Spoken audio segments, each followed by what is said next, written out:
After the Shatkarnis, the Kadambas and the Gangas of Talakad came the Chalukyas who ruled from 543 CE till about 757 CE.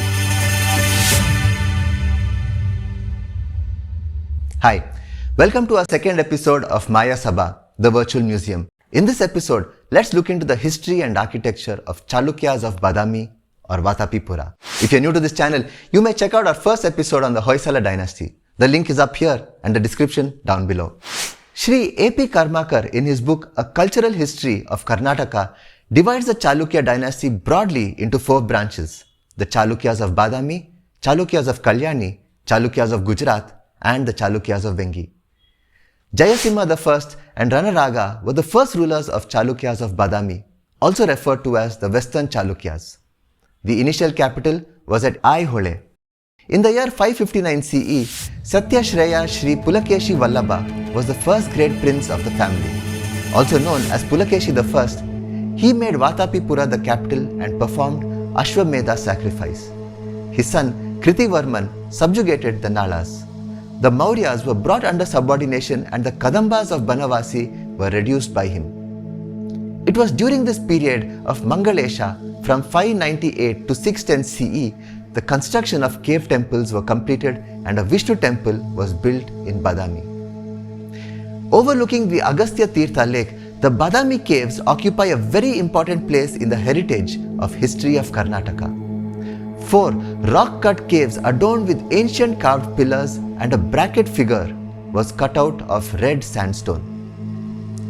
There are 4 caves labelled from 1 to 4. While the first 3 caves are mainly dedicated to either Shiva or Vishnu, the 4th cave is dedicated to the Jains. The typical plan of the cave includes an entrance with a veranda, also called as the Mukha Mantapa, supported by columns and brackets. This leads to a columned hall or a Mahamantapa, and finally to a small square shrine, the Garbha Gruha, cut deep inside the caves. In the first cave, one of the most prominent carvings is of Ardha Nishara. The word is a combination of 3 words: Ardha, which means half, Nari, which means woman, and Ishvara is the Lord. This means the Lord whose half is a woman. In this beautifully carved relief, the features on one side are of Lord Shiva and the other half is of Goddess Parvati standing in a Tribhanga stance, where the body is bent in 3 places: the neck, waist, and the knee. Lord Shiva is gently leaning over Nandi, who is his vehicle, and sage Birangi is standing with folded hands behind him. On the other side, we see a lady holding a flower bowl in her left hand. Flying above are the Vidyadhara couples. Notice how sage Birangi appears to be like a skeleton? If you wish to know more about the story of Birangi and Ardha Narishwara, please let me know in the comment section and I'll make a separate podcast on the same. The imagination of these artists in carving out contrasting elements on either side is really appreciable. While Lord Shiva has the moon on his head, snake in his hand, Devi Parvati is wearing various ornaments on her. The carving was carefully built by the Chalukya kings with a vision on equal rights to men and women in the society. Each of these columns are beautifully carved and intricate details are sketched out on them. On the top, there are excellently carved brackets with various figurines on them. In the second cave, there are 2 very large reliefs of incarnations of Lord Vishnu, one of which is Vamana Avatara and the other of Varaha Avatara, saving goddess Bhudevi, which is Mother Earth, from Hiranyaksha. Adi Sheshu, the multi-headed serpent, can also be seen at the bottom.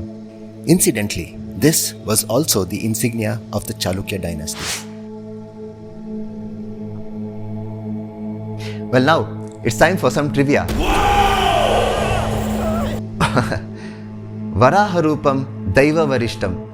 Thanks to the movie Kantara, Varaha Avatara is now a household name. But do you know why Lord Vishnu had to take the incarnation of Varaha Avatara? Well, as per the Puranas, Hiranyaksha, with the boon given by Brahma, could not be defeated by god, human, devata or beast. With this power, he became very arrogant, grabbed the earth and submerged it into Patal Loka. Lord Vishnu took the form of Varaha as Hiranyaksha missed to include this in his list. He then dug his tusks deep into the ocean beds, lifted Mother Earth and killed Hiranyaksha thereafter. Centuries ago, Srimad Bhagavatam in the chapter 25 describes Earth as Bhugola, which means round Earth. But now, do you remember who is credited with the discovery of round Earth?